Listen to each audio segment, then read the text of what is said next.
Welcome back. Good morning. ഇന്ന് 6th or 7th of December. എനിക്ക് date പോലും ഓർമ്മയില്ല. വേറൊന്നുമില്ല, വി വർ ഇൻ ജപ്പാൻ. ഞങ്ങളുടെ ഒരു ചെറിയ വെക്കേഷൻ ഉണ്ടായിരുന്നു, അപ്പോൾ അവിടെ പോയിരിക്കുമായിരുന്നു. അവിടെ പോയി കറങ്ങി തിരിഞ്ഞ് ഇന്നലെ രാത്രിക്കാണ് ആംസ്റ്റർഡാം എത്തിയത്. നല്ല ക്ഷീണം ഉണ്ടായിരുന്നു.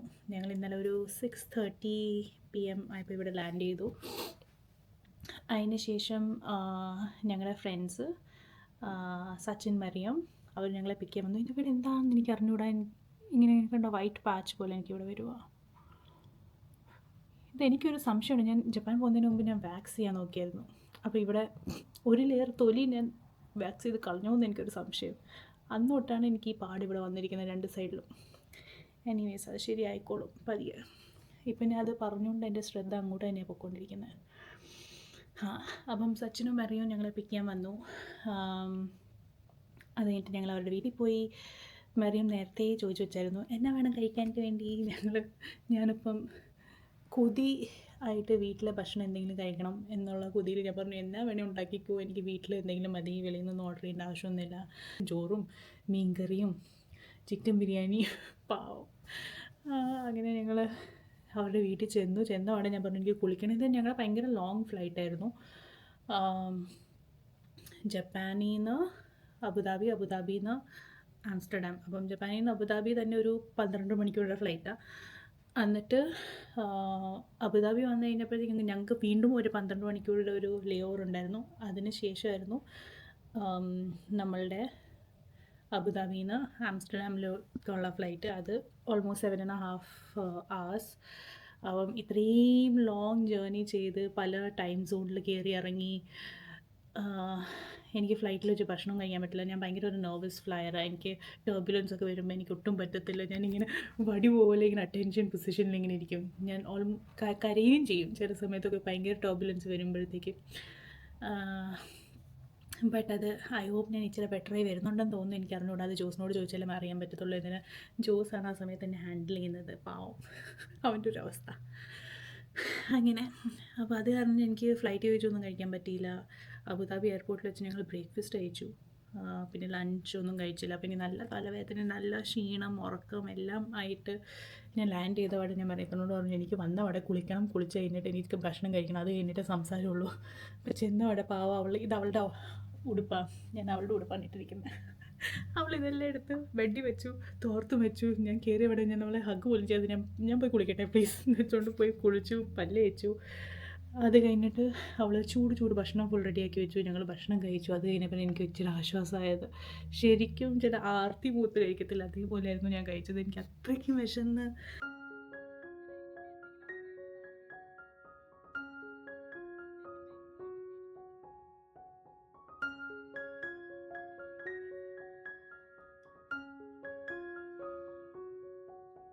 പിന്നെ ലാൻഡ് ചെയ്ത് കഴിയുമ്പോൾ ഒരു ആശ്വാസമില്ല, നമ്മുടെ വീട്ടിലെത്തി, നമ്മുടെ സ്ഥലത്തെത്തി എന്ന് വെച്ചുകൊണ്ടുള്ള ആ ഒരു സന്തോഷം കൊണ്ടും ഞാൻ കുറേ കഴിച്ചു. എൻ്റെ മുടി കണ്ട് പേടിക്കില്ല. ഇത് ഇന്നലെ കുളിച്ച് കഴിഞ്ഞിട്ട് ഞാൻ ഒന്നും ചെയ്തില്ല, അതേപോലെ തന്നെ ഇരിക്കുമായിരുന്നു. അതിന് ശേഷം നമ്മൾ അവിടെ നിന്ന് നമ്മുടെ വീട്ടിൽ വന്നു വന്നപാടെ കിടന്നുറങ്ങി. നല്ല ഉറക്കക്ഷീണം ഉണ്ടായിരുന്നു. എന്നിട്ട് ഞാൻ ഇന്നലെ ഉറങ്ങുന്നതിന് മുമ്പ് ജോസിനോട് പറഞ്ഞു നാളെ എന്നെ വിളിച്ച് പോയേക്കല്ല, ഞാൻ ചിലപ്പോൾ ഉച്ചയ്ക്കൊക്കെ ആയിരിക്കും എണീക്കാൻ പോകുന്നത്, അതുകൊണ്ട് എന്നെ വിളിച്ച് വയ്ക്കല്ലേ എന്ന് വെച്ചോളൂ. അപ്പോൾ ജോസ് പറഞ്ഞു താൻ മൊത്തം ദിവസം ഉറങ്ങിക്കും, ഞാൻ വിളിക്കാനേ പോകുന്നില്ല എന്ന് വെച്ചോണ്ടൊക്കെ പറഞ്ഞതാണ്. പക്ഷേ 7 മണിയായപ്പോൾ എൻ്റെ ഉറക്കം പോയി. പിന്നെ എനിക്ക് ഉറങ്ങാൻ പറ്റുന്നില്ല. ഇതായിരിക്കും എനിക്ക് തോന്നുന്നത് ഇവർ പറയുന്നത്, മറ്റേ നമ്മൾ ടൈം സോൺസ് മാറുമ്പോഴത്തേക്കും നമ്മുടെ ഉറക്കം ഫുൾ അങ്ങോട്ടും ഇങ്ങോട്ടുമൊക്കെ മാറിപ്പോലോ. അപ്പം അതാണിപ്പം എനിക്ക് സംഭവിച്ചുകൊണ്ടിരിക്കുന്നത്. അപ്പം ഞാൻ രാവിലെ 7 മണിക്ക് എണീറ്റു, വീട്ടിലൊക്കെ വിളിച്ചു, കുറേ നേരം സംസാരിച്ചു, കത്തിയടിച്ചു, പെട്ടിയെല്ലാം അൺപാക്ക് ചെയ്തുകൊണ്ടിരിക്കുന്നു. അപ്പം ഞാൻ ഓർത്തു എന്തായാലും എനിക്ക് ജപ്പാൻ്റെ വ്ളോഗൊക്കെ ഇടാൻ ഇച്ചിരി സമയം എടുക്കും. എന്താണ് അതിൻ്റെ കുറേ ക്ലിപ്സ് ഉണ്ട്, കുറേ ക്ലിപ്സ് എന്ന് വെച്ചാൽ കുറേ ക്ലിപ്സ്. അതിനെക്കുറിച്ച് ആലോചിക്കുമ്പോൾ തന്നെ എനിക്കിപ്പം ടെൻഷനാവുന്നു. എന്നെ അത്രയും ഇരുന്ന് എഡിറ്റ് ചെയ്യണമല്ലോ എന്ന് ഓർത്തിട്ട്. സോ അപ്പോൾ അതിന് മുമ്പ് ഞാൻ ഓർത്തു അൺപാക്കിങ് വീഡിയോ അതിൻ്റെ കൂടുതൽ ഇച്ചിരി ചുമ്മാ കലപില സംസാരിക്കുന്നത് എന്തെങ്കിലും എടുക്കാം എന്ന് ഓർക്കുന്നു. ഞാൻ ഇത്രയും നേരം സംസാരിച്ചപ്പം എൻ്റെ മുഖം മൊത്തം വെള്ളരിയിരിക്കുന്ന കണ്ടിട്ട് എനിക്ക് ഇഷ്ടപ്പെടുന്നില്ല. പിന്നെ ഞാൻ ജപ്പാനിൽ കൊണ്ടുപോയ എൻ്റെ മേക്കപ്പ് പൗച്ച ജോസിൻ്റെ സിസ്റ്റർ എനിക്ക് ഗിഫ്റ്റ് ചെയ്തതാണ്. എൻ്റെ പേരും ഉണ്ട് അതിൽ, ജിനി എന്ന് വെച്ചോണ്ട്. ഇച്ചിരി ബ്ലഷ് ഇട്ടോട്ടെ. അപ്പോൾ ഇച്ചിരി മുഖത്ത് ഒരു ഗ്ലോ വരും, ഒരു ചോരമയം തോന്നിക്കാൻ. ഇപ്പം ഞാൻ കാണിക്കട്ടെ എൻ്റെ റൂം ഏത് അവസ്ഥയിലിരിക്കുന്നതെന്ന്. Look at this. La la la. ഞാൻ ഒരു വലിയ പെട്ടി, ഒരു രണ്ട് വലിയ പെട്ടി, ഒരു ചെറിയ പെട്ടി, ഇതായിരുന്നു ഞങ്ങളുടെ ലഗേജ്. ഇത് മൊത്തം അലക്കമുള്ള ഉടുപ്പുകളാണ്. അപ്പം ഞാൻ അതെല്ലാം എടുത്ത് വെളിയിൽ തറയിട്ടിരിക്കുക. അത് ജോസിൻ്റെ ഉടുപ്പ് സെക്ഷൻ എല്ലാം അലക്കമുള്ളത്. ഇത് ഞാനിവിടുന്ന് കൊണ്ടുപോയ പിന്നെ ഇത് ഞാൻ എപ്പോഴും ട്രാവൽ ചെയ്യുമ്പോൾ ഒരു മെഡിസിൻ കിറ്റ് വെക്കും. അതിനകത്ത് എല്ലാ മരുന്നുകളും ഉണ്ട്. അതോ പെട്ടെന്ന് പനി പിടിച്ചാലോ അല്ലെങ്കിൽ ആർക്കെങ്കിലും ഹാർട്ട് അറ്റാക്ക് വരുമോ, നടുവേദന, തലവേദന, ഹോമിയോ മരുന്നുണ്ട്, മറ്റേ ഇംഗ്ലീഷ് മരുന്നുണ്ട്, എല്ലാം ഉണ്ട്. അപ്പം ഇതിൻ്റെ ഒരു കിറ്റ് എപ്പോഴും ഉണ്ട്. അതിൻ്റെ തന്നെ പ്രിസ്ക്രിപ്ഷൻ എല്ലാം അതിൻ്റെ കൂടെ തന്നെ എപ്പോഴും വെക്കും. അപ്പം അതും ആരെങ്കിലും ചോദിക്കുകയാണെങ്കിൽ എനിക്ക് പ്രിസ്ക്രിപ്ഷൻസ് കാണിക്കാം. ഇതിനകത്ത് തന്നെ എൻ്റെ പാഡും അതും ഇതൊക്കെ ഞാനിങ്ങനെ വെക്കും. ഇതിനകത്ത് എൻ്റെ വലിയ ഇങ്ങനെ ചീപ്പ്, എൻ്റെ ഹെയർ ഡ്രയറിൻ്റെ ഈ ക്ലിപ്പ്, എന്തൊക്കെ ഒട്ടിയിരിക്കുന്നു. പിന്നെ എന്തൊക്കെയൊക്കെ സാധനങ്ങൾ, വലിയ വലിയ സാധനങ്ങളൊക്കെ ഇത്. പിന്നെ ഇതിനകത്ത് എൻ്റെ ഗോൾഡിൻ്റെ എന്തെങ്കിലും ചെയിനോ മോതിരോ അങ്ങനെയൊക്കെ. അപ്പോൾ എല്ലാത്തിനും ഓരോരോ പൗച്ച് അലോട്ടഡ് ഉണ്ട്. അപ്പം എവറിത്തിങ് ഈസ് ലൈക്ക് സോർട്ടഡ്. പിന്നെ ഇപ്പം ഞങ്ങൾ അവിടുന്ന് കൊണ്ടുവന്ന സാധനങ്ങളെല്ലാം നിരത്തി വെച്ചിട്ട് ഫോട്ടോ എടുക്കുമായിരുന്നു, എന്തിനാ എത്ര സാധനങ്ങൾ വാങ്ങിച്ചിട്ടുണ്ടെന്ന് അറിയാനായിട്ട് വേണ്ടി. ഇത് ആക്ച്വലി ഇത് മൊത്തം ഞങ്ങൾക്ക് വേണ്ടിയൊന്നുമല്ല. ഇതിനകത്ത് ഞങ്ങളുടെ ഫാമിലിക്കുള്ള ഗിഫ്റ്റ്സ് ഉണ്ട്, ഫ്രണ്ട്സിനുള്ള ഗിഫ്റ്റ്സ് ഉണ്ട്, കൊലീഗ്സിന് കൊടുക്കാനുള്ള സാധനങ്ങളുണ്ട്, നമുക്ക് വേണ്ടി ഇച്ചിരി കാണുന്ന സാധനങ്ങളുണ്ട്. എല്ലാം കൂടെ ഒരുമിച്ച് കാണുമ്പോഴത്തേക്കും കുറേ സാധനങ്ങൾ തോന്നും. ബട്ട് ആൾക്കാർക്ക് കൊടുത്തു വരുമ്പോൾ ഇച്ചിരി സാധനങ്ങളേ ഉള്ളൂ. എനിക്ക് ഏറ്റവും ഇഷ്ടപ്പെട്ടതാണ്, ഞങ്ങൾ ജപ്പാനിൽ പോയപ്പം അവിടുത്തെ നൈഫ്സൊക്കെ ഭയങ്കര അടിപൊളി നൈഫല്ലേ. അപ്പം എൻ്റെ പപ്പായ്ക്ക് നൈഫ്സ് ഭയങ്കര ഇഷ്ടമാണ്. അല്ലെങ്കിൽ ഇങ്ങനെ ഹോം ആക്സസറീസ് അല്ലെങ്കിൽ വീട്ടിലേക്കുള്ള സാധനങ്ങളൊക്കെ എന്തെങ്കിലും ആണെങ്കിൽ അതെനിക്കും അങ്ങനെ തന്നെ. എനിക്കും വീട്ടിലേക്കുള്ള സാധനങ്ങൾ എന്തെങ്കിലും ഉണ്ടെങ്കിൽ അത് ഭയങ്കര ഇഷ്ടമാണ് വാങ്ങിക്കാനായിട്ട് വേണ്ടി. അപ്പം പപ്പായെ കുറേ നാളായിട്ട് ഒരു നല്ല മൂർച്ചയുള്ള അടിപൊളി കത്തി ഇങ്ങനെ തപ്പി നടക്കുമായിരുന്നു. അപ്പം ഞാൻ ജോസിനോട് നമുക്കെന്ന് പപ്പായ്ക്ക് ഇത് ഗിഫ്റ്റ് കൊടുക്കാമെന്ന് വെച്ചുകൊണ്ട് അങ്ങനെ ഞങ്ങൾ പപ്പായ്ക്ക് ഗിഫ്റ്റ് കൊടുക്കാൻ വേണ്ടി ഒരെണ്ണം വാങ്ങിക്കാൻ പോയി. അത് വാങ്ങിച്ച് കഴിഞ്ഞപ്പോൾ ഞങ്ങൾക്ക് ആ കത്തി കണ്ടിട്ട് കുറേ ഇഷ്ടപ്പെട്ടപ്പം ഞങ്ങൾ ജോസിൻ്റെ പാരൻസിന് വേണ്ടിയും ഒരു കത്തി അവിടെ നിന്ന് വാങ്ങിച്ചു. ഇത് ആക്ച്വലി ഒരു ഗിഫ്റ്റ് സുവനിയർ പോലെ ആണ്, പക്ഷെ നമുക്ക് യൂസ് ചെയ്യാം, വർഷങ്ങളോളം വരെ യൂസ് ചെയ്ത് പെട്ടെന്ന് പോത്തൊന്നുമില്ല, അത്രയ്ക്ക് അടിപൊളി നൈഫാണ്. അപ്പോൾ അത് രണ്ടെണ്ണം കണ്ടപ്പോൾ ഞങ്ങൾക്കും തോന്നി ഞങ്ങൾക്കും വേണം എന്ന് വെച്ചുകൊണ്ട് അങ്ങനെ പിന്നെ ഞങ്ങളും വാങ്ങിച്ചു സെയിം നൈഫ്. ഇതിൽ നമുക്ക് നമ്മളുടെ പേര് എൻഗ്രേവ് ചെയ്യാൻ പറ്റും. ഇത് കണ്ടോ, ഇത് ജാപ്പനീസിലാണ് എഴുതിയിരിക്കുന്നത്. ഞങ്ങൾ ഇങ്ങനെയാണ് പറയുന്നത്, ടിമി ലവ് ജോസ്, ലവ് അല്ല, ടിമി ഹാർട്ട് ജോസ് ഇങ്ങനെയാണ്. അപ്പോൾ ജാപ്പനീസിൽ എഴുതി വരുമ്പോൾ ഇങ്ങനെയാണ്, ടിമി ഹാർട്ട് ജോസ്. അവരതേപോലെ തന്നെ അത് നൈഫിലും ടിമി ഹാർട്ട് ജോസ് എൻഗ്രേവ് ചെയ്ത് തന്നു. അപ്പോൾ എനിക്കിത് കുറേ ഇഷ്ടപ്പെട്ടു. അങ്ങനെ അത് ഞങ്ങൾക്ക് വേണ്ടി. പിന്നെ കുറേ ഇങ്ങനത്തെ ഫ്രിഡ്ജ് മാഗ്നറ്റ്സ്, ജോസിൻ്റെ സെക്ഷൻ അതൊക്കെ, അപ്പോൾ അത് കുറേ എണ്ണം വാങ്ങിച്ചു വെച്ചിട്ടുണ്ട്.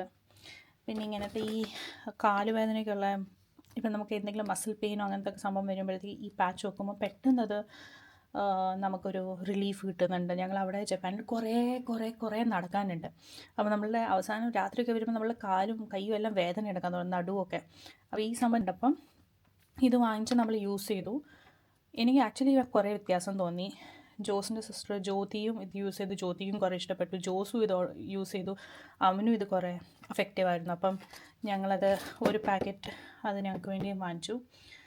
ജ്യോതി കുറേ ബോക്സസ് ഇത് വാങ്ങിച്ചിട്ടുണ്ട്. പിന്നെ അവിടുത്തെ ഫേസ് ഷീറ്റ് മാസ്ക് ഒക്കെ ഭയങ്കര അടിപൊളിയാണെന്ന് ഞാൻ കേട്ടിട്ടുണ്ട്. അപ്പോൾ അങ്ങനത്തെ കുറേ എക്സ്പെരിമെൻറ്റ് ചെയ്യാൻ വേണ്ടി ഷീറ്റ് മാസ്ക് വാങ്ങിച്ചു. പിന്നെ ചോക്ലേറ്റ്സ്, പിന്നെ കിറ്റ്കാറ്റിൻ്റെ പല ഫ്ലേവേഴ്സ് അവിടെ കിട്ടും, അങ്ങനെ എല്ലാ ഫ്ലേവേഴ്സും വാങ്ങിച്ചു. പിന്നെ ജോസിന് ഷൂസ് വേണമായിരുന്നു, ഒനുത്സുക ടൈഗറോ, അതിൻ്റെ ഒരു ഷൂസ് വാങ്ങിച്ചു. അതല്ലാതെ വേറൊരു ഷൂസ് വാങ്ങിച്ചു. This is for my brother.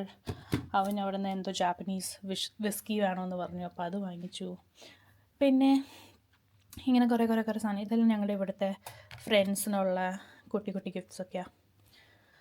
So ഇതെല്ലാം ഇനി എനിക്ക് ഇരുന്ന് അടുക്കണം എന്ന് ആലോചിക്കുമ്പോഴത്തേക്കുള്ള സങ്കടം മാത്രമാണ് ഇപ്പോൾ ഉള്ളത്. പക്ഷേ I M so relieve that I M back home. പിന്നെ ഇതുമുണ്ട്, ഞങ്ങൾ ദുബായിലും പോയിരുന്നു അതിൻ്റെ ഇടയ്ക്ക്. സോ അവിടുന്ന് ഫിക്സ് ചോക്ലേറ്റ് വാങ്ങിച്ചു, മറ്റേ ദുബായ് ചോക്ലേറ്റ് കുനാഫ സംഭവം. This is also a gift from one of our friend Jubin.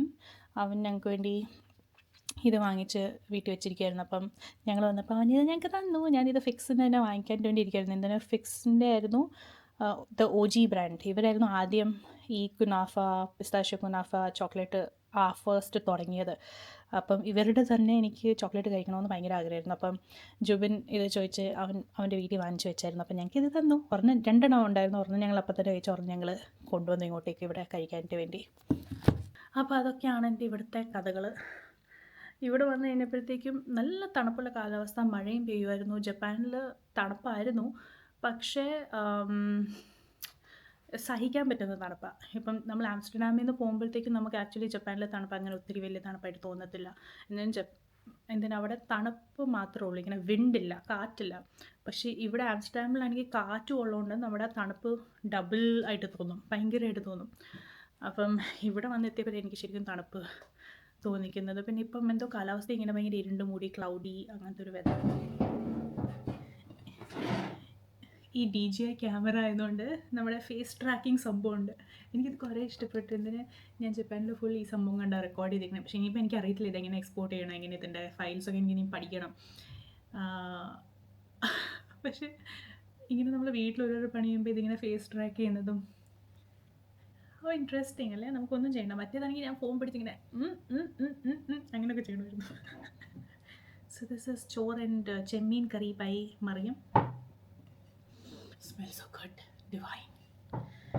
രാവിലെ എത്ര മണിയത്? ഇപ്പോൾ ഇവിടെ എനിക്കൊന്ന്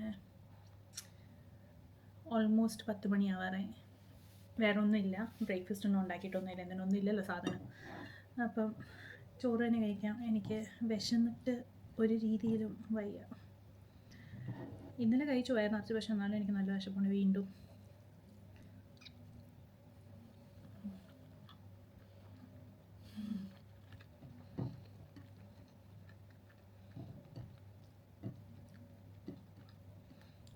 The joy of having good friends. പുറത്തിറങ്ങി ഹായ്, ഇവിടെ ക്രിസ്മസ് ട്രീ ഒക്കെ വെച്ചു. ക്യൂട്ട്.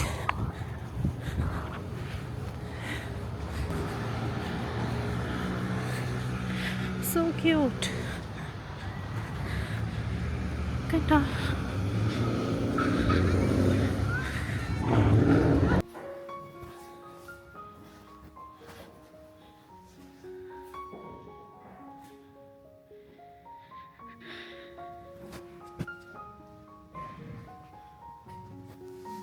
മെറിയവും സച്ചിനും വരുന്നുണ്ട്. അവരുടെ ഇന്ന് ഡച്ച് എക്സാം ആയിരുന്നു. ഞാൻ എത്തിൻ്റെ ഫ്ലോർ. അവരുടെ ഡച്ച് എക്സാം ആയിരുന്നു. അപ്പം അത് കഴിഞ്ഞിട്ട് ഇന്നലെ പറഞ്ഞായിരുന്നു. അപ്പോൾ ഞങ്ങൾ പറഞ്ഞു ഡച്ച് എക്സാം കഴിഞ്ഞിട്ട് ഇങ്ങോട്ട് വായോ, എന്തിനത് ആംസ്റ്റർഡാമിലാണ് എക്സാം. അപ്പം വീട്ടിലോട്ട് വായോ എന്ന് പറഞ്ഞു. അപ്പോൾ അവർ വരുന്നുണ്ട്. ഞാൻ അത് ഓർത്ത് അത് കരുതി കൂട്ടിയിട്ട് ഞാൻ ഇച്ചിരി ഏറെയാണ് ഓർഡർ ചെയ്തത്. മറ്റേ കബാബ് വീടിൻ്റെ ഫ്രണ്ടിലെത്തി. ഒന്ന് ഓപ്പൺ ചെയ്യട്ടെ. ഒരു തോൾ ചില മോഹൻലാലെ പോലെ ഇങ്ങനെ ചെരിഞ്ഞിരിക്കുക, വെയിറ്റ് കാരണം. അമ്മോ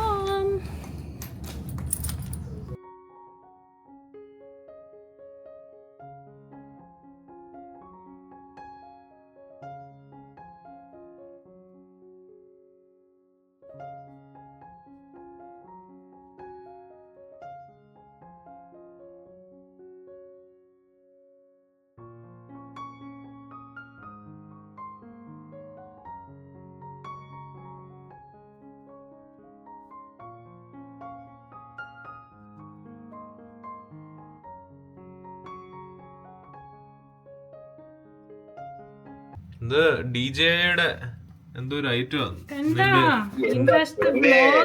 ഇത് കാണുന്നതിൽ ക്ലാരിറ്റി ഉണ്ടല്ലോ. ഇത് സൂക്ഷിച്ച് റെക്കോർഡ് ചെയ്ത് വെക്കണം. അവളെടുത്ത് യൂട്യൂബിൽ ഇടും. ഇടട്ടെ.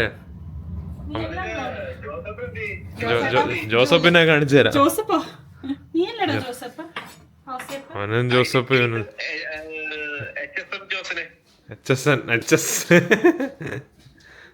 എന്താ